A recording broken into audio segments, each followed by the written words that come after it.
Within a year lang, nabatak na. Ito, tingnan mo, 2025, ang tinakbo lang eh 7,000. Ibig sabihin, siguro mga 6 to 8 months yan na simula nung nakuha nung nag-apply ng loan. Nabatak siya. Magandang araw sa'yo. Kung first time buyer ka ng sasakyan at na-excite kumuha ng bagong sasakyan, nasa tamang channel ka dahil i-discourage kita.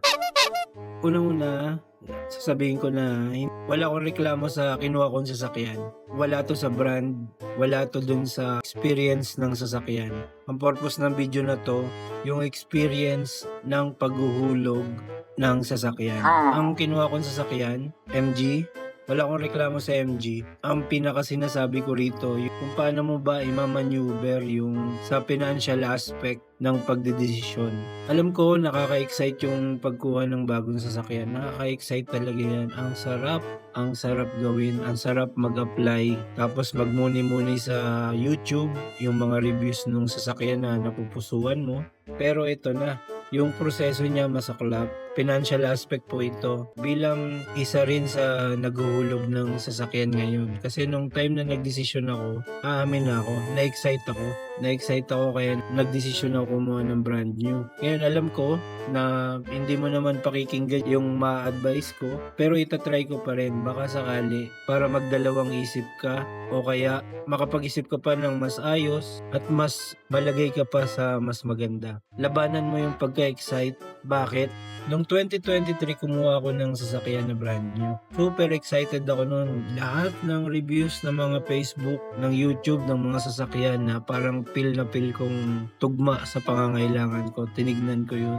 Hanggang ang napili ko ay Honda BRV. Tapos nung na-approve ako sa bank loan, nasabi ko ay kailangan ko magtipid.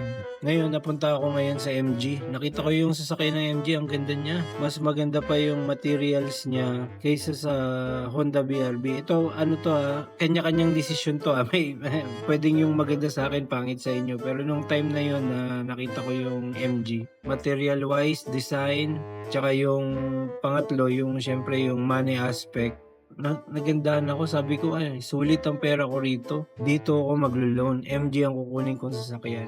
At ulitin ko po, wala akong reklamo sa MG. Ang ganda ng sasakyan na nakuha ko. Hanggang ngayon proud ako na MG ang kinuha ko. Ngayon ginawa ko tong video po na to para doon sa money aspect, financial side.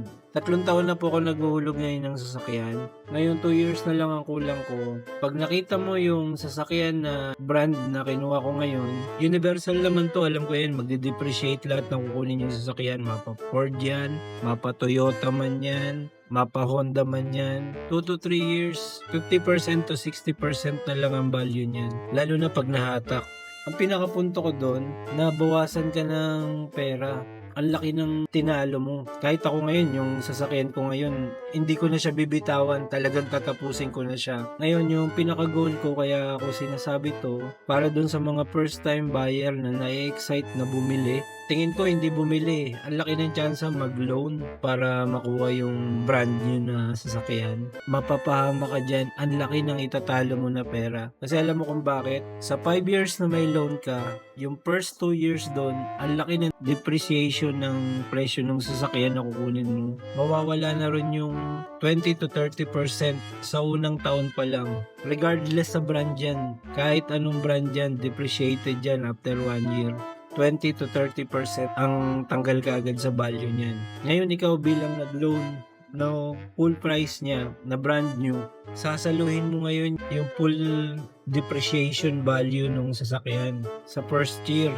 Ngayon sa second year, mas magde-depreciate pa yung value ng sasakyan, pero yung hinuhulugan mo pa rin doon, yung full price niya plus yung tubo. Ngayon pag third year niyan, nasa 50 to 60% na lang yung value ng sasakyan. Oo, tama, naging komportable ka, nakatakbo ka kahit saan na gusto mo, kumbaga naging malaya ka. Pero kung lalaliman mo yung financial aspect para makamit mo yun, natalo ka. Ang laki ng na-depreciate sa sasakyan, tapos pwedeng sa pang 4 years, tas 5 months, magkaroon ng aberya. Kahit naghulog ako ng ganong katagal, mahahatak pa rin ang sasakyan sa akin.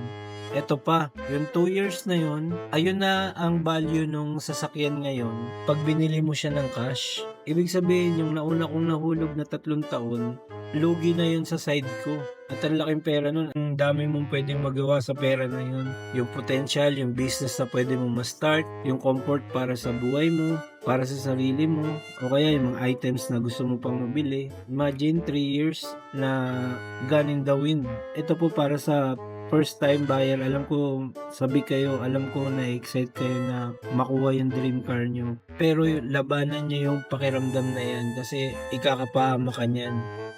First time buyer din naman ako ng sasakyan eh. Ang laki ng chance na baka isipin mo na nagsisi lang to sa binili niyang sasakyan. Hindi po. Wala to sa brand. Universal po to. Kahit anong sasakyan ang kunin mo, depreciated siya ng sobrang laki. 2 to 3 years simula nung kinuha mo siyang hulugan. Ang pinakatamang diskarte, buy in cash, tapos second hand. Alam niyo kung bakit? Yung gamit ko ngayon na sasakyan, 3 taon na siya sa akin, pero mukha pa rin siyang brand new. Ang ganda pa rin ng materyales sa loob. Ibig sabihin nun, kahit bumili ka ng second hand, basta nasa 4, 5, 3 years yan, magandang sasakyan pa rin yan. Ang pinaka-pinanghinayangan ko yung pera na lumabas sa akin para makuha ko siya kasi kinuha ko siya ng hulugan eh. Ngayon, ipapakita ko naman sa inyo yung isang vlogger sa YouTube, si Tito Rich. Siya, specialize siya sa mga nabatak na mga sasakyan. Ngayon, libo po yan ng mga nabatak ng bangko. Yung iba, within a year lang, nabatak na. Ito, 2025, ang tinakbo lang 7,000. Ibig sabihin, siguro mga 6 to 8 months yan na simula nung nakuha nung nag-apply ng loan. Nabatak siya. Kasi ang laki ng chance na na-excite yung loaner na kumuha ng sasakyan. Tapos ilang months, nakita niya na mahirap pala magulog. Nabatak. Ngayon, ibebenta na yan ngayon ng bangko at a discount price. 2025 na unit. Ngayon, tingnan nyo po kung gaano kadami yan. Napakadaming sasakyan yan. Ngayon, kung first time buyer ka, ang pinaka-purpose ko, sana mag-isip ka. Labanan mo yung pagka-excite. Tignan mo yung financial aspect, yung long term. Kasi kung ang pakiramdam mo ngayon, yung kaya mo siyang hulugan ng monthly, magdalawang isip ka kasi sigurado yan yung habang nasa process ka, yung paggas niyan, yung parking, ang dami pang gastos. Minsan yung pakiramdam na parang tama at saka pagka-excite, mapupunta ka sa mali. Ang laki ng perang itatala mo. Hundreds. Tingnan nyo na lang po itong video na to ni Tito Rich. Napakaraming nababatak na sasakyan. 2025 pa lang yan ha.